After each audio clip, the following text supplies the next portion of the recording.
کچھ ایسے کلمات پتہ لگ جائیں جو دعا کریں تو ایک تقویت ملے. استغفار جو ہے نا صحیح بہت بڑی چیز ہے. استغفار کے بہت سارے کلمات حدیث کے اندر آئے. ایک ہے استغفار رب اغفر لی وتب علی انک انت التواب الغفور. بہت شاندار استغفار ہے. قرآن مجید میں نہیں، یہ حدیث میں. حدیث رب اغفر لی وتب علی انک انت التواب الغفور. ٹھیک.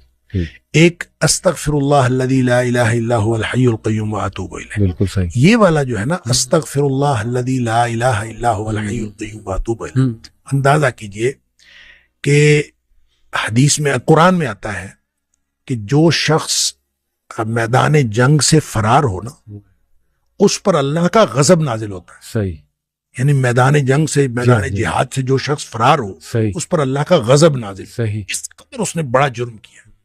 نبی کریم صلی اللہ علیہ وسلم فرماتے ہیں کہ جو شخص سوچ سمجھ کر 3 دفعہ یہ پڑھ لے استغفر اللہ الذی لا الہ الا هو الحی القیوم واتوب الیہ، 3 دفعہ سوچ سمجھ کے پڑھ، نبی پاک صلی اللہ علیہ وسلم فرمایا اللہ تعالیٰ اس کے سارے گناہ معاف کر دیتا ہے، چاہے وہ میدان جہاد سے فرار ہوا ہو. اللہ. آپ اندازہ کریں پیچھے بات کیا رہے گی. اللہ. یعنی اتنا بڑا اگر گناہ اس سے سرزد ہوا ہے اور وہ اللہ سے معافی مانگتا ہے استغفر اللہ الذی لا الہ الا هو الحی القیوم، 3 دفعہ یہ کہتا ہے تو اللہ تعالیٰ اس کے سارے گناہ معاف کر دیتا ہے. پھر حدیث میں آتا ہے کہ سبحان اللہ و بحمدہ، صحیح. جو شخص یہ 100 دفعہ پڑھتا ہے صحیح. سبحان اللہ و بحمدہ، بس اتنا، صحیح. اور اللہ تعالیٰ اس کے گناہ معاف کر دیتا ہے چاہے سمندر کی جھاگ کے برابر ہو. کیا یعنی جتنے بھی گناہ ہیں اللہ صحیح. تعالیٰ معاف کر دیتا ہے. بالکل ٹھیک. تو یہ اسی طرح جو اللہم اجرنی من النار ہے، جی ہاں. جی ہاں. یہ 7 دفعہ اگر کوئی شخص صبح کے وقت پڑھ لے، صحیح. 7 دفعہ شام کے وقت پڑھ لے، صحیح. اگر اس دن میں اور اس رات میں اس کی موت آ جائے اللہ تعالیٰ جنت عطا فرما دے گا. پھر سید الاستغفار ہے. جی. یہ تو میں سمجھتا ہوں شارٹ کٹس ہیں. ہاں. تو سید الاستغفار 1 دفعہ پڑھ لے، اللہم انت ربی لا الہ الا انت خلقتنی، تو یہ 7 دفعہ، یہ 1 دفعہ پڑھ لے. صحیح. دن کے کسی ایک حصے میں پڑھ لے، اس دن فوت ہو گیا تو انشاءاللہ جنت میں چلا جائے گا. سبحان. رات کے کسی ایک حصے میں 1 دفعہ پڑھ لے سبحان. تو اس رات فوت ہو گیا تو جنت میں چلا جائے گا. تو گویا صبح شام کے یہ اذکار میں یہ تو شارٹ کٹس ہیں صحیح. کہ اگر انسان یہ پڑھ لے صحیح. تو انشاءاللہ وہ جنت میں جائے گا. باقی جو انسان کو یہ خیالات آتے ہیں نا، سائیکولوجیکلی انسان کو ریگریٹ ختم نہیں ہوتا، جی. یا گلٹ ختم نہیں ہوتا، جی. یا آپ کہہ لیجئے کہ اس کے وسوسے ختم نہیں ہوتے، ایسے تو اس کے لیے ایک علاج نبی کریم صلی اللہ علیہ وسلم نے بتایا، وہ ہے لا حول ولا قوت الا باللہ. واہ. بس اتنا. صحیح. اور اس کو اگر 100 دفعہ کوئی شخص پڑھ لے، اچھا. لا حول ولا قوت الا باللہ. صحیح. صحیح. لیکن پڑھنا کیسے ہے؟ پڑھنا اس طرح نہیں ہے کہ آپ بس پڑھتے جائیں. یہ ہے کیا لا حول ولا قوت الا باللہ؟ اصل میں کیا ہے؟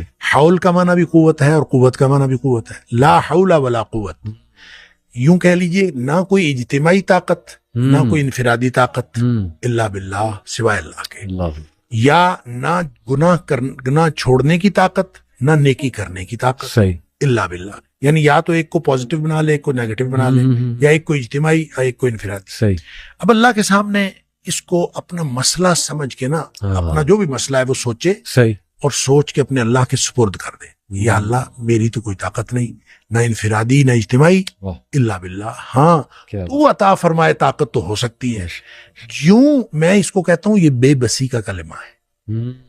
بے بس آدمی اپنے اللہ کے سامنے بے بسی کا اظہار کرے اس کلمے کے ذریعے. صحیح صحیح.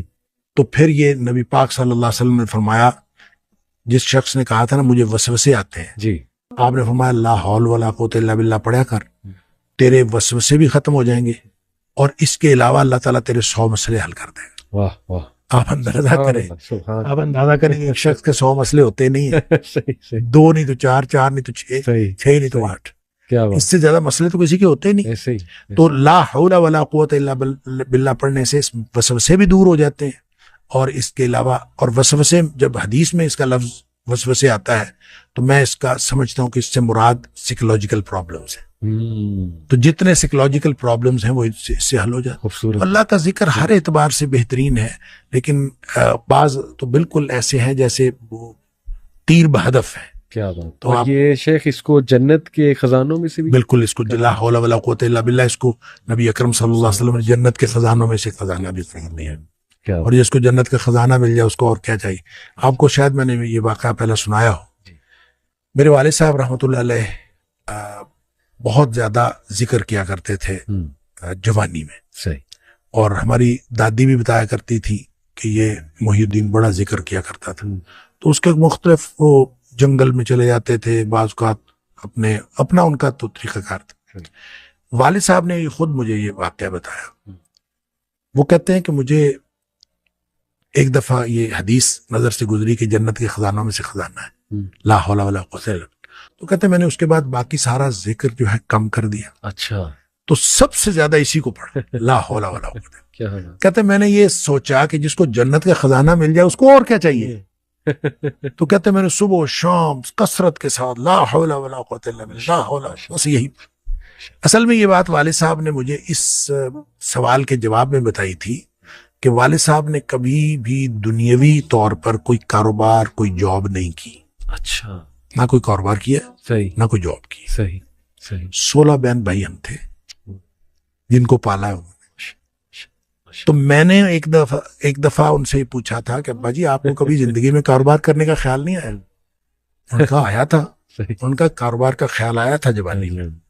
پھر انہوں نے یہ واقعہ بتایا ان کا، جب یہ میں لا حول ولا قوت الا باللہ بہت زیادہ پڑھتا، اس سے پہلے کہتے ہیں میں سوچا کرتا تھا کہ میں کوئی کاروبار کر لوں. تجارت کہتے ہیں مجھے بہت پسند تھی، اس لیے بھی پسند تھی کہ نبی پاک صلی اللہ علیہ وسلم کو تجارت پسند تھی، اور اس لیے بھی کہ نبی پاک صلی اللہ علیہ وسلم فرمایا اس میں بہت زیادہ برکت ہے. صحیح.